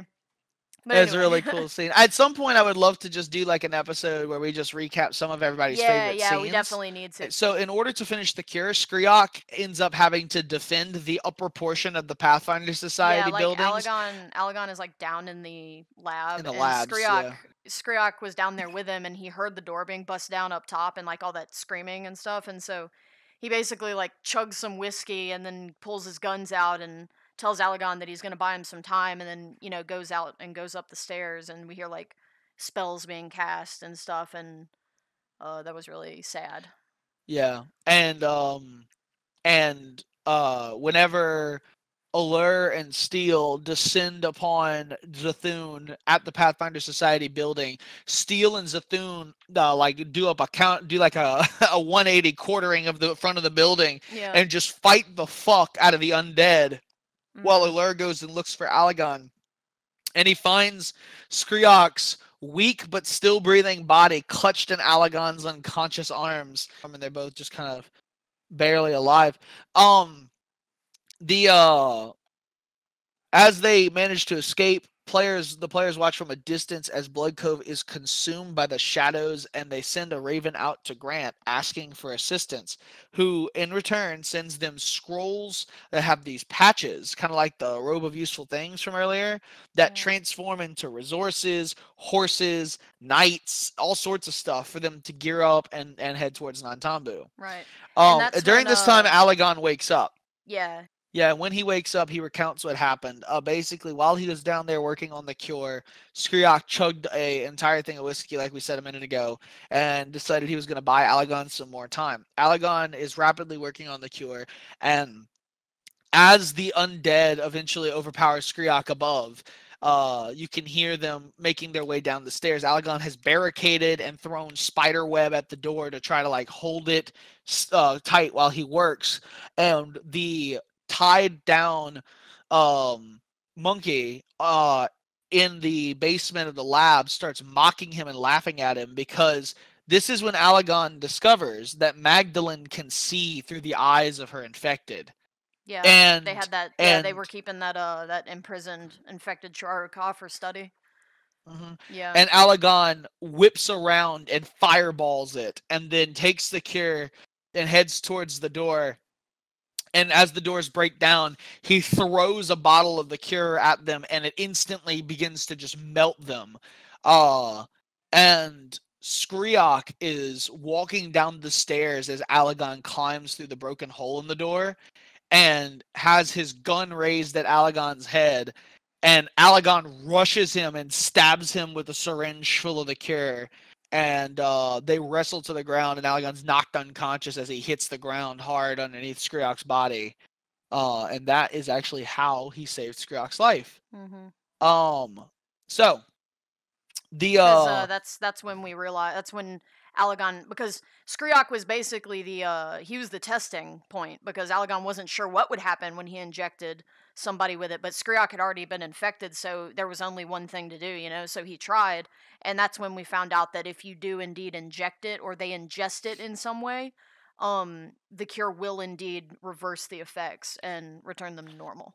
Yep. So and so as they go back, two critical things kind of happen. Dryle visits Rin during this, actually three. Dryle visits Rin on their way back and offers his assistance, and also addresses this stone that she's been keeping on her since the beginning of the game. It's only come up once or twice, but there's this weird stone that she like feeds with her blood. And it kind of whispers to her and shit. And she calls it the Keystone. And as this happens, Dryle kind of brings light to it and says, look, I know what that is. You need to be careful about it, so on and so forth. And they have like a kind of a connection moment, and he kind of, ensures her that she can use her this little stone that he's given her to contact him if she needs him, and he'll be there. Allure and Steel actually have I guess an air quotes date while they walk around and kind of just get to know each other during this time. They walked like a good distance behind the cart all night and just talked. And just talked. They just asked each other questions what's your favorite food? What's your favorite color? And it was really cute. It was very cute. And then they did run into another group of travelers that were headed inland towards Nantambu to handle a Knoll encampment, and discover that they're associated with the Aspis Consortium, but there's no connection to some of the things that had happened earlier in the story involving these people. Yeah. As they head inland, they find that Knoll encampment, and they do battle with the infected Chiraru Ka and the minions of Ruthazek, the larger minions of Ruthazek that are there. In addition, they find cages full of infected people, and after they're done with the fight, Alagon realizes that this was an attempt to basically take these people and move them throughout the Mongi Expanse and spread the infection, but they kind of stopped it at its choking point, and he sets up like a cure station, but he's too slow to react, and only about one cage of people manages to get cured before the rest of them kind of come to as Magdalene realizes what Alagon's trying to do, and just kill each other. They slaughter each other. That was rough. Alagon was really messed up about that for a while. Yeah. Magdalene's a bitch, but yeah. Yeah, he basically watched them all literally just tear each other apart. These were human beings. That was a big point for Alagon, because that's sort of, Alagon went into kind of a depression for a while after that, and then when he came out of it, he really was hardcore. Alagon started, he changed a lot. He changed for the better in most cases. At first, like I said, he was really sad about it, but he grew a lot from that, and he realized that the world is scary. It's everything he read in books didn't really prepare him for what he was gonna see. So, but he grew a lot from that, and that's kind of the changing point for Alagon. But Yep. Yeah, and I think after that is pretty much when we get to. I do want to point out one of my favorite, another good, really good scene for me was I remember when the party got those scrolls from Grant. they were like, what are these? Like, I don't even know what this is. Like, he just sent us like it was basically a sticker book. The group was like, what the hell is this? And like, as Alagon is like trying to like, he does his little detect magic thing and to, discover what it is. Our party is already like peeling the fucking stickers off, and like Allur's like, what's this one? And he pulls off one that's like a knight, or like, and he like, and Alagon's like, well, I mean, you've already peeled it off, but yeah, now you can throw it on the ground and something should appear. And Allur's like, oh, and he like throws it down, and this like bird knight like appears. It's like they're like these raven knights, these people who kind of like Grant, they have like all the raven feathers and the edgy black garb, and but yeah, and so then like our party just started peeling all the shit off and like throwing it down, and Algon's like, no, you're not supposed to throw it all down at once. And then all the ravens were like, yeah, they were like very intrigued. And then all the ravens were like, why did you summon us? Lur's like, because it was fun. I don't know. So then they had to travel with our stupid party for a while. So yeah, that's when we arrive in Nantambu with the little amount of survivors that we managed to get out of Blood Cove with. Yep.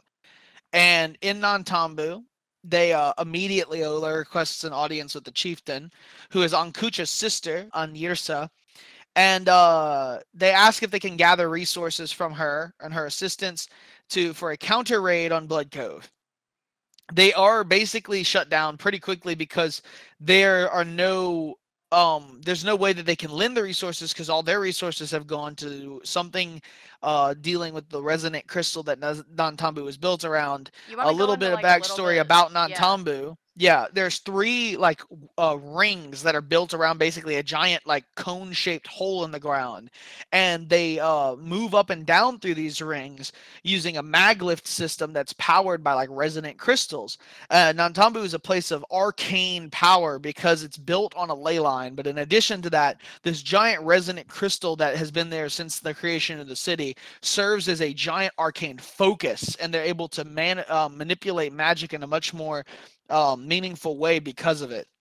Right. Well, that, without going into too much detail, that is currently in a bad way and is failing on occasion because of some kind of aberrations that have been crawling from the depths below the resonant crystal.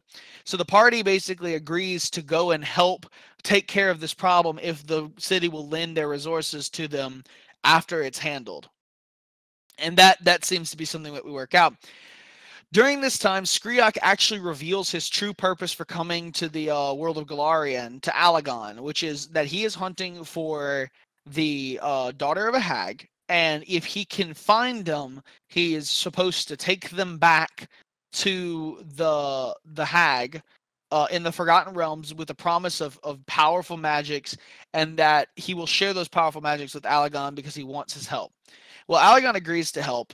And then later on, when he finds out that Skriok has assumed, based on some commentary from Kukio, that it might be Kukio he's looking for, because Alagon... Kukio had mentioned, like, we were all, like, I think sitting around dinner or something, and Kukio ends up mentioning that she's always been on the run from her mother, who, and Skriok, I guess, put 2 and 2 together that, she's on the run from her mother, who Kukio mentioned. I think she's like a witch. Is Helvetica a witch? No, she's a hag. She's a hag? Okay. Mm-hmm. Yeah, so Skriok kind of put 2 and 2 together and assumed, oh, it's Kukio. So, yeah. She wasn't always a hag, though. Oh, that was a recent development, but, really? That's not something Chris Skriok knew. Yeah. But, basically, Alagon backs out because he doesn't want to hurt his friend. And Skriok threatens his life, but basically decides to spare him because Alagon saved his. He calls it even and then leaves. Alagon then comes back and reveals to the party what Skriok is planning. So as the party descends into the darkness below the city of Nantambu, before they actually get into the depths, they run into a crotchety old mind flayer living in a wooden shack by the name of Shah, who loves cats and plants. And they are able to convince him to lend them some favor and some guidance and potentially a gift if they're able to defeat this aberrant overlord that's living down in the mines. They kind of learn a little bit more about what they're doing and how to defeat it from him. But basically, Shah is also in need of this being taken care of because he's basically being drawn to this creature against his will, Right. because he is an aberrant creature. So he is naturally drawn to this aberrant overlord that is living within these mines down here. Right. And he wants free of that, so he's willing to help the party. He gives them some advice, some well-needed advice, in order to like defeat it. And he describes that they will have to basically go to its heart and then climb into its nightmare and defeat it there, because this creature doesn't actually live on the material plane. It lives within its own eternal nightmare. So as they make their way down, they start noticing that the mines are like covered in traps and things. Some of them have already been deactivated, and some of them have been replaced with new, more intricate traps that are magic. And Alagon, with just a little bit of searching, is able to determine that these have been set by Skriok. So now the party is on edge because Skriok's presence is known, but as they make their way deeper into the cave, and the cave actually becomes the like internals of this creature that they're trying to fight, no sign of Skriok goes any further besides his hat that has been lost. Yeah. So the assumption is almost that he might have been dead, or that something horrible has happened to him.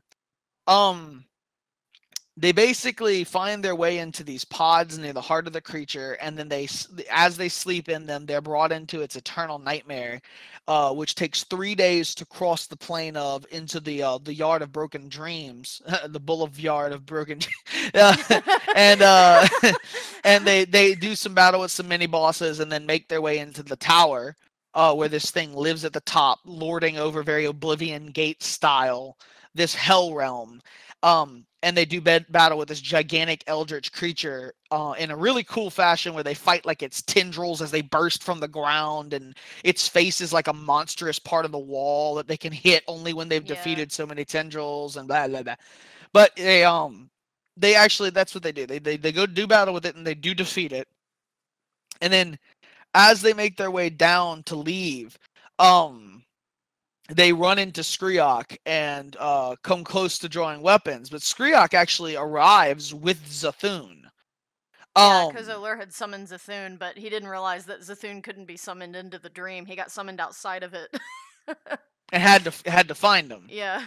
Where he ran into Skriok, and Skriok throws an artifact at their feet and steps into the light to reveal that he has become blind. After they get out of the nightmare, Skriok basically details that he went back to the Forgotten Realms and redacted his deal with the hag, and she took his sight as payment for his inability to complete their contract. And it was like a blood contract or something, so something had to be taken. So he was okay with that if it meant he didn't have to hurt his friends. And on a natural 20, the cleric Aphanis manages to purge Skriok's curse, and his sight has been returned to him. And at this moment, it is when Aphanis reveals their gender, as they've been around for a while now, but nobody knew what was underneath all the masks and robes. And Aphanis is actually not only a female, but a changeling, and was the daughter of the hag that Skriok was looking for. In addition, she is mute because her tongue has been cut from her mouth. To skip a few things and kind of get a little bit closer to the point, Skriok and Alagon actually hook up with cuteness after all that's said and done. Alagon was like, oh my god, like, I can't believe you did that. Shah delivers like gifts and buffs and boons to the party, and in exchange the party introduces him to a high-ranking group of envoys called the Aegis Enclave, who he joins up with to be like a representative of the Void. Rin and Aphanis like start getting closer, and Steel and Allure officially become a thing. In the meantime, while the cure is being processed because those resources are released, and they have obtained a home as part of the payment for it was like this decrepit old guild hall, so like they start doing like repairs on it, and like there's actually I think a clip of them trying to build a there's a clip of them like shooting guns and shit. Yeah, that comes later of the though. Next one. It's at the beginning of the next episode. Yeah. But yeah, while the cure is being processed, Afanas brings up her need to fulfill her purpose for coming out here in the first place, and they must go to Holy Zantambe and stop the swaths of undead that are sieging the city where her people and her worshippers of Argathoa are living. And this is kind of where it's brought to light that that there's a weird contradiction because she worships the god of undeath, yet The goddess of undeath. the goddess of undeath, yet she is out to kill the undead, which is weird, but that's explained later. Zantambe. Okay, so when they get to Holy Zantambe, they discover this is like an ancient city from before the Earthfall that is being lorded over by a green dragon that is just incredibly old. Hiding from this fierce foe and waves of undead in a destroyed craft, they discover a cryopolis device that's housing a person, and they end up releasing him through some magic means. And this person emerges from the pod speaking a language that none of them understand, which was actually a really cool scene. Yeah. Because the player actually like did some research and learned a few like phrases in Latin.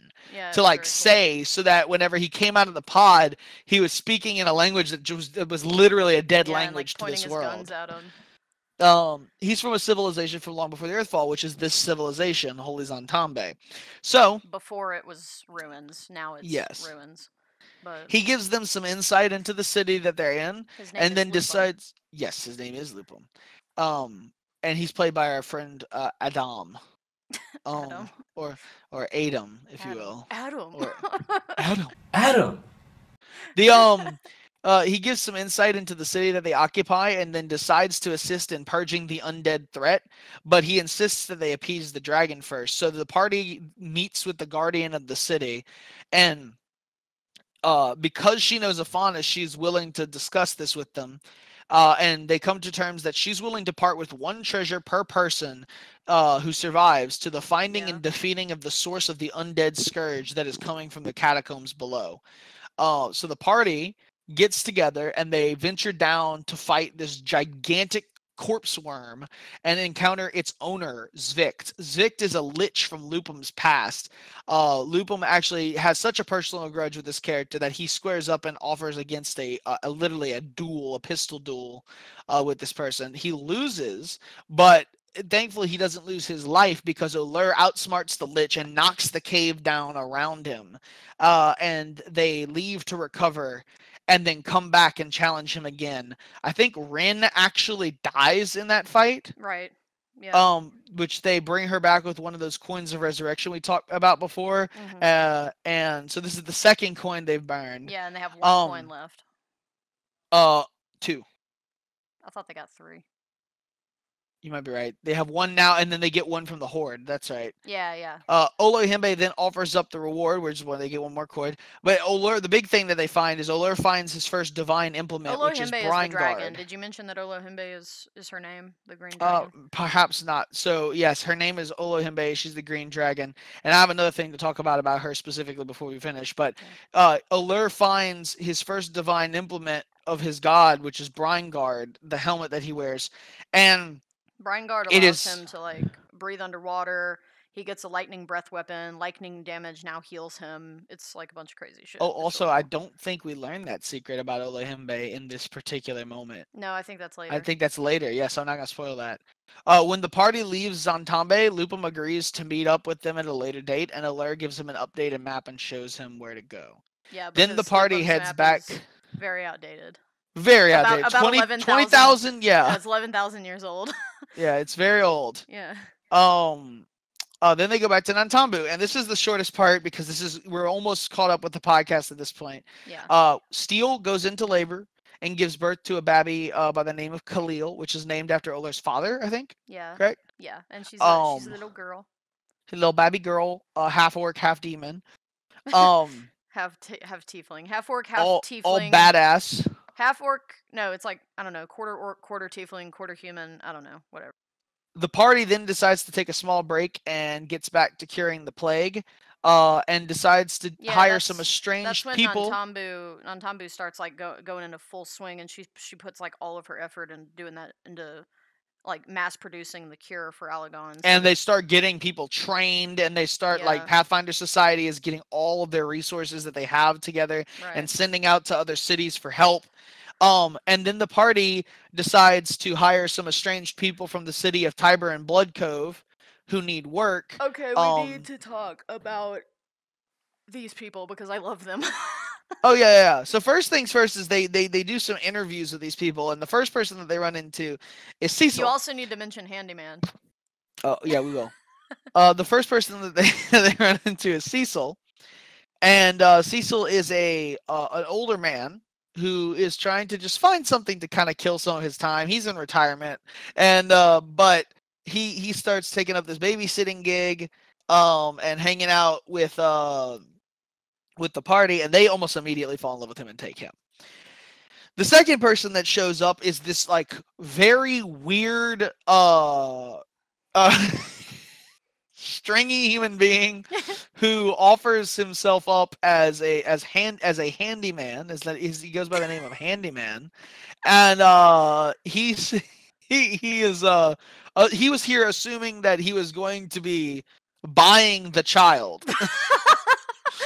And some Allure immediately turns him away, like immediately, like no, bye. Like, and the guy leaves, and later on they find out that some of their fucking silverware is missing. But anyway, then after Waluigi gets out of there, this guy in a dark cloak kind of walks through the door with like smoke coming off of his shoulders, dragging a shovel behind him, and pulls the hood down to reveal that he is this wiry little ball of energy, red-headed wongy boy by the name of Leadbone, and who his actual name is Clyde, and he's actually related to Cecil. He's his nephew, and Clyde is immediately hired.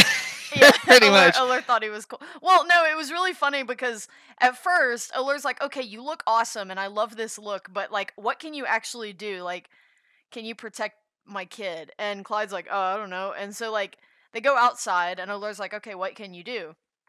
And that's when Clyde slams his shovel on the ground, and from the shovel, the earth like erupts and like splits toward this tree, and the tree like explodes and buckles. And Allure's like, holy crap. Like, that's pretty good. Yeah, and then he's like, okay, well, what about like running away? How good are you? I remember Rin was helping him with the hiring process too, so she had like a little checklist, and she was like, okay, how good are you at running away if you can't fight and you have to get away with Khalil? And he's like, and he goes down into the ground and then reappears like 50 feet away, like almost immediately, like out of the ground. Like, just boop, boop, and we're like, I think he meets the requirement. Yeah, it's like, yeah, this guy's great. So we hire Leadbone, and Leadbone is just he's a fucking, I love him. And then they hire the grandmaid. He's a kineticist, right? Yeah, he is. He's a kineticist. Yeah. And then they hire the grandmaid, Sarah. Because yes, Sarah is her name. Yeah, you have to say Sarah. She's a blind lizard folk woman. She's old, she's cute, she's amazing. She, at the time, expressed zero fighting skill. Yeah. And she couldn't hide. Remember when Rin was like, okay, well, you can't fight and you can't run very well, so what can you hide? Could you hide with the baby? And Sarah like walks over and like behind a tree and like just stands there, and you can see like both sides of her, like on either side of the tree, like she's not hiding at all, and like her tail is sticking out, and we're like, she's hilarious. Yeah, we're like, but okay. But they give her a shot because she was an old lady, and Allure felt bad turning her away, so he which ends up being like the best thing ever, because she's a really good like maid for Steel. Right. Yeah, because she like cooks food and all sorts of things. Yeah. And I don't know. She's just wonderful. She's great. I love her. I love and the baby what guards. What do we call them? What was the thing that we called them? Sometimes we call them the baby guards. Like instead of bodyguards, they're baby guards. Or sometimes we call them the goons. That's what Steel calls them. Steel calls them the goons. Yeah. So they're the goons. But it's Clyde, Cecil, and Sarah. Yeah, it was dope. Yeah, they're great. And that is basically where we're at. That's basically where we're at. The group from then on, the group Oler wants to fix the house up because, Steele's there. He doesn't want her falling down the stairs or anything, or cuz so he takes to fixing up the house, fixing the stairs. There was a really funny scene where Kugyo was like excitedly looking around the house and running around, and like she was like doing her monkey thing and like climbing up the railing, and she ended up snapping the railing on the stairs. And so then, Alagon or somebody like mended it and fixed it, and then she did it again, and Allure was getting pissed. He's like, "Stop climbing," and she's like, "Oh, no, I can do it, because she kept rolling like ones and threes and shit. So then, like, she climbs up there again, and this time Allure like looms up over the railing and just like spikes her down into the floor, and she like goes through the floor into the freaking basement, like. And he's like, "Stop climbing the railing," and that's pretty much, yeah. We left off there with the folks cleaning up their new little guild home, and Skriok was attempting to build a deck because it was just like there was like no deck. We wanted a nice deck to put tables and stuff on. But that's pretty much it. That's where we left off. Yep, and that's pretty much the recap.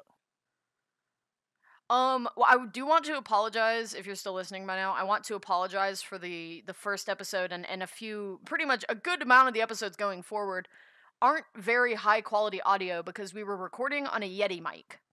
So we had like 6 people and a DM recording on one single microphone. So I don't have multi-track or anything like that. So when there's noise or people are talking, it's very hard to cut it out. So there's voice overlay, and it does get better because as our mic etiquette gets better, it gets better. But at the very beginning, for the first few episodes, our mic etiquette is awful because we didn't know anything about recording a podcast. We were new to this, so there might be like some chewing.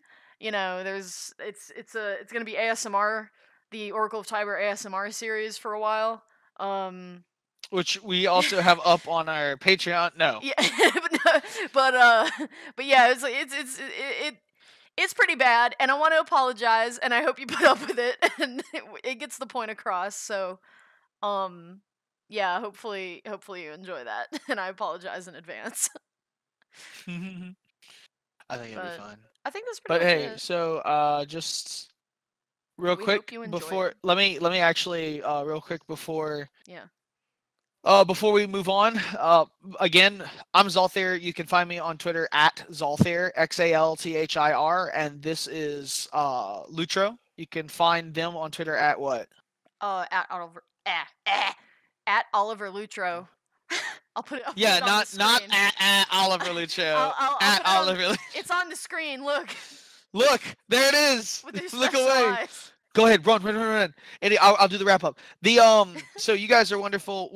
Everybody who's been following us for a long time, I just personally, as the DM of the game and as somebody who puts a lot of time and effort into this world that we play in, I want to thank you for having the initial interest to even want to see this become a thing. We would have never started recording a podcast if people hadn't been interested in the thing that we do. And we hope that you understand this is growing pains. We want to deliver an awesome, engaging, a meaningful experience to you, and we welcome your feedback and your love and support, and if you continue to like this, show us some support on social media, show us some support maybe in the future, not right now, obviously we're just getting this off the ground, but on Patreon and things like that, and tell us that you want more of this, because that means we will put more time into it, as the way this kind of stuff works.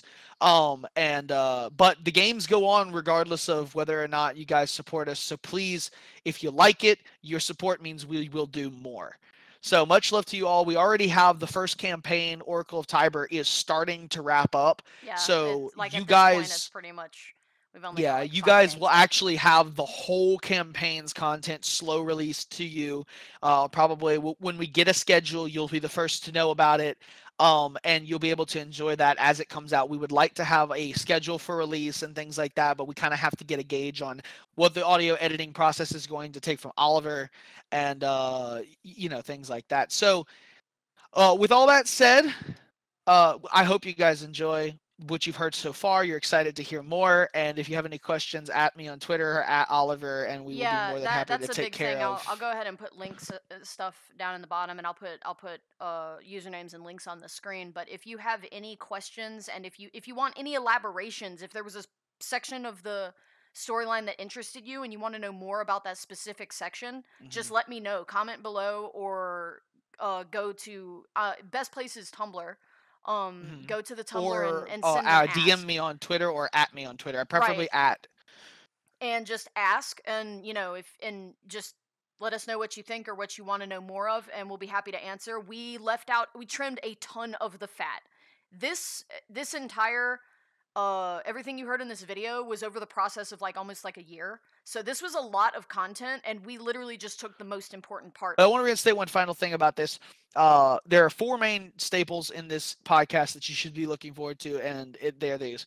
One, this is about people having fun more than it's about the rules. The rules ride piggyback to us having a good time and telling a good story. They're there as a tool, not as a law.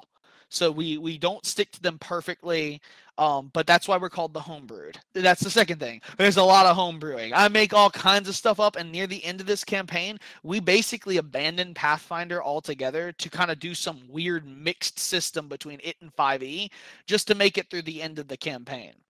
The third thing is that the game, we don't do as many roles as you might see in other ones. So this isn't necessarily an actual play podcast where we're trying to teach people how to play the game. This is way more about storytelling and character development. And the fourth thing is that if you have any questions for the players that aren't in on Twitter or anywhere where we can link you to them, send those to the Tumblr, and they will get back to you through the Tumblr. Until they create their own social media where you can reach out to them on their own. So without further ado, I hope you guys enjoy, and let's get started.